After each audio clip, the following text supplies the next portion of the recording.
Bonjour à tous, on se retrouve en ce 3 juin au potager.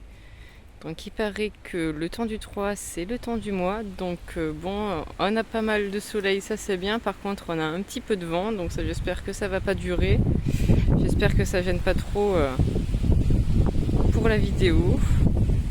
Donc aujourd'hui on va voir donc les choses qui ont été faites dans cette période de fin mai et de début juin au potager.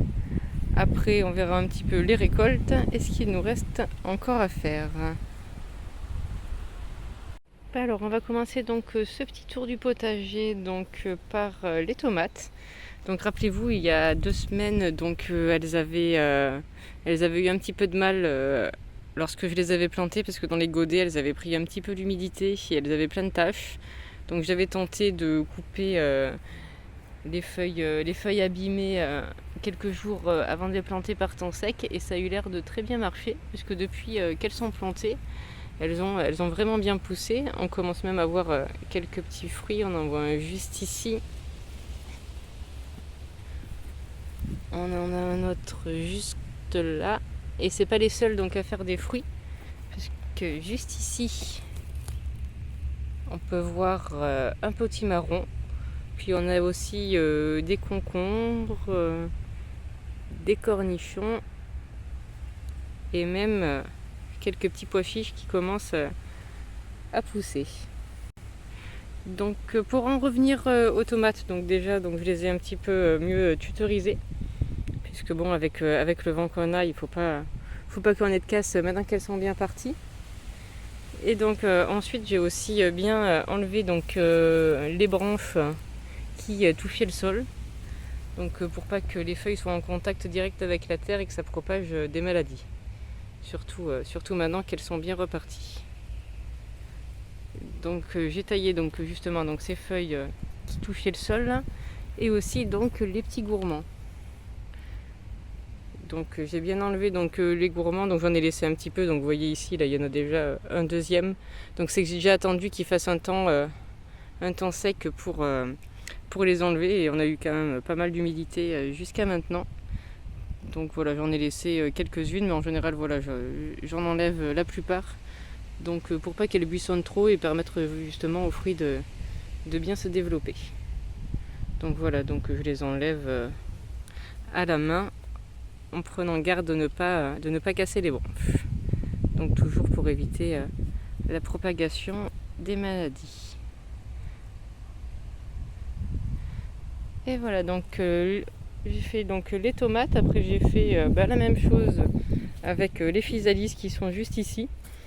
Donc la culture du physalis, c'est un petit peu comme celle de la tomate. Donc voilà, j'ai enlevé les feuilles qui touchaient le sol et les petits gourmands. On voit qu'il y en a un qui repousse juste ici. Il va falloir que je l'enlève. Donc eux aussi, je les ai bien tutorés. Donc comme tuteur, j'ai essayé ça, donc c'est quelque chose qu'on m'a donné. Donc je me suis dit que j'allais essayer. Donc en fait c'est des tubes en plastique, donc en général je prends pas trop de plastique, mais bon voilà, quand c'est destiné à la poubelle, je me dis autant le réutiliser. Donc voilà, je vais vous montrer un petit peu mieux. Donc voilà, ce sont des tubes en plastique creux. Donc on plante dans le sol juste ici, donc on le plante au moins jusque là pour que les trous soient dans le sol.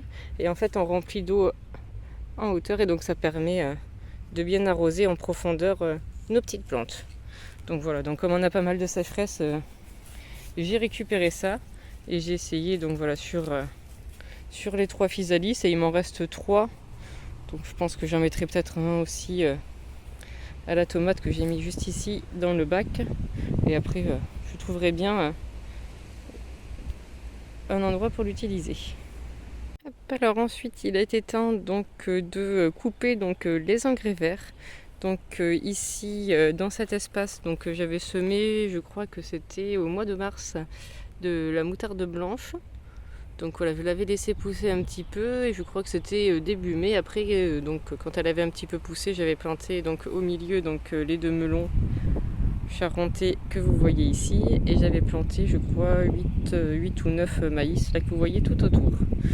Donc j'avais planté tout ça, j'avais laissé monter un petit peu la moutarde jusqu'à ce qu'elle arrive en début de floraison. Et là donc j'ai arraché donc tous les engrais verts. Je les ai coupés en petits bouts et je les ai mis donc directement sur la terre, donc pour bien nourrir la terre. Donc comme c'était une terre un petit peu pauvre, donc j'avais déjà apporté du compost. C'est pour ça aussi que j'avais mis les engrais verts. Et donc là je vais apporter progressivement de la matière. Je vais bien pailler bien sûr. Et voir si nos melons s'y développent bien. Ce sont des melons, j'en ai mis à plusieurs endroits pour voir là où ils se développent le mieux. Là on passe donc aux pommes de terre en bac. Donc alors l'expérience donc d'avoir mis le bac de compost avec les patates et d'avoir paillé donc a l'air de très bien marcher, puisque là on voit qu'elles sont vraiment très grandes. On les a paillées il y a quelques jours parce qu'elles commençaient à vraiment bien pousser par rapport à celles que j'ai mis en pleine terre. Je vais aller vous les montrer justement. Voilà, donc juste ici donc on a les patates qui ont été plantées en pleine terre. Donc bon, elles se développent bien quand même, mais c'est vrai qu'on voit qu'elles sont bien plus petites que les autres. Donc voilà, c'était surtout pour la comparaison que j'en avais mis en pleine terre, puisqu'en général en pleine terre j'en ai jamais trop eu. Après le sol est beaucoup trop sec pendant l'été. Donc j'avais aussi essayé de semer de la coriandre, puisque j'avais vu que ça allait bien avec les pommes de terre. Donc voilà, j'ai essayé d'en semer un petit peu et ça commence à pousser. Mais le mois de juin, donc c'est aussi le mois des premières récoltes. Donc là on a récolté déjà pas mal de petits pois, donc surtout des nains. Et on a commencé un petit peu les gros, mais là voilà, ils vont être prêts, donc dans quelques jours, peut-être demain, je vais venir ramasser les pois grimpants. Donc là avec le vent, bon, on voit il penche un petit peu parce que du coup mon tuteur était un petit peu trop petit, on voit qu'il dépasse. Donc bon, voilà, je les ai bien accrochés avec des ficelles parce qu'avec tous ces petits pois qu'ils ont dessus, c'est vrai qu'ils sont un petit peu lourds. Donc voilà, on va bientôt venir récolter tout ça. Et on va sûrement se régaler. On s'est déjà régalé avec les petits pois nains. Et c'est vrai que ça fait plaisir de pouvoir manger les premiers légumes de la saison. Autre que les salades, bien sûr. Hop, alors ensuite, autre récolte qu'on a eu en ce moment, donc ce sont bien sûr les fraises. Donc là, bon, je les ai récoltées, je les récolte assez régulièrement, sinon elles se font attaquer par les limaces et les cloportes, même si c'est vrai que là avec le temps un peu plus sec qu'on a, on en a de moins en moins. Et donc voilà, on a déjà ramassé pas mal. Donc je les ramasse petit à petit, donc j'ai pas vraiment pesé, je sais pas vraiment comment on en a eu, mais voilà, ça nous a permis de manger déjà pas mal de fraises, de se faire des petits desserts. Donc c'est parfait, surtout après les cerises qui ont été un petit peu une catastrophe parce que remplies de verre. Donc ça fait plaisir d'avoir quelques premiers petits fruits. Et le mois de juin, donc c'est aussi le mois parfait donc, pour récolter les plantes aromatiques, donc en vue de les conserver en les faisant sécher. Donc là je suis en train de le faire, donc j'ai déjà commencé donc à ramasser le thym. Donc vous voyez, voilà, j'ai bien rabattu les touffes.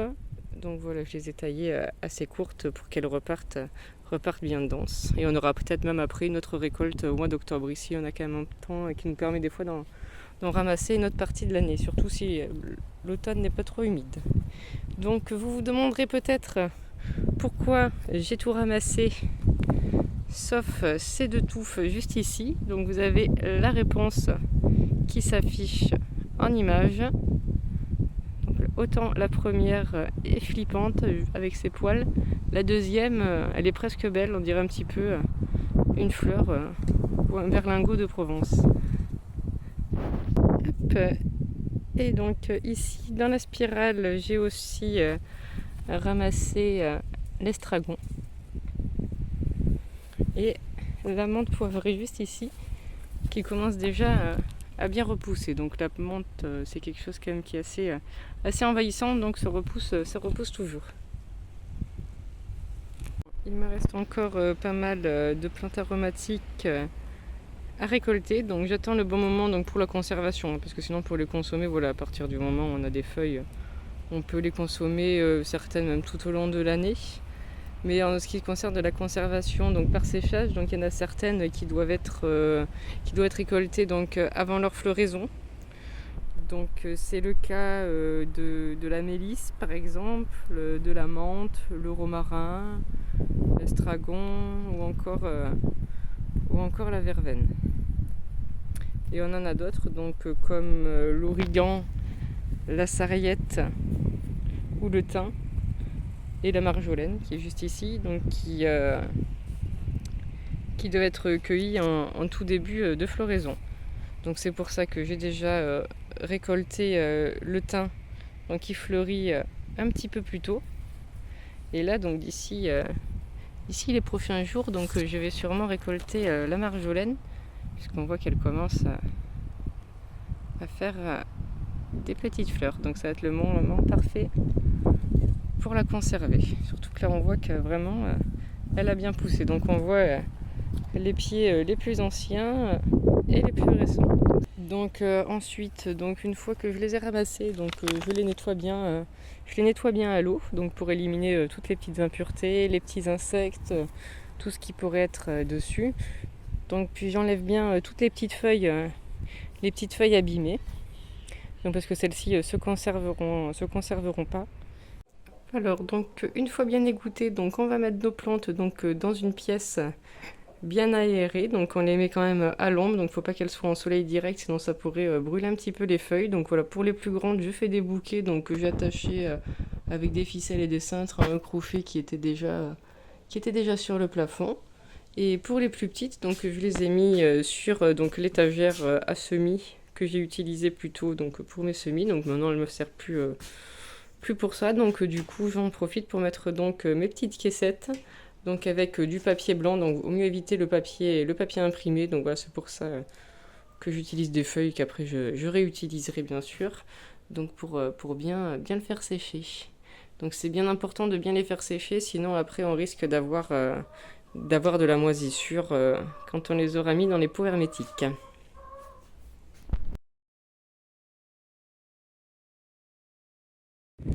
Et voilà donc pour les plantes aromatiques, donc ça va m'occuper je pense les prochains jours. Donc là je vous ai pas trop montré, mais il y en a d'autres un petit peu à d'autres endroits autour de la maison. Donc il me reste aussi, donc là je vous ai pas montré, donc il y a Monsieur Druide qui a passé la faux dans le champ, donc il m'a fait des jolis petits tas de paille. Donc il va falloir que je vienne mettre dans le potager, donc pour bien garder toute l'humidité qu'on a eue. Parce que là on voit déjà que ça commence à bien sécher. Voilà, tout ça sur le regard de notre Mimine, parce que je m'inquiétais quand même, je l'avais pas vue depuis tout à l'heure dans le jardin, qui est quand même son territoire. Mimine. Voilà, donc c'est tout pour aujourd'hui. Donc merci d'avoir regardé cette vidéo, donc que vous soyez abonné ou simple visiteur. Merci aussi à tous ceux qui font vivre la chaîne en laissant des commentaires et des pouces bleus.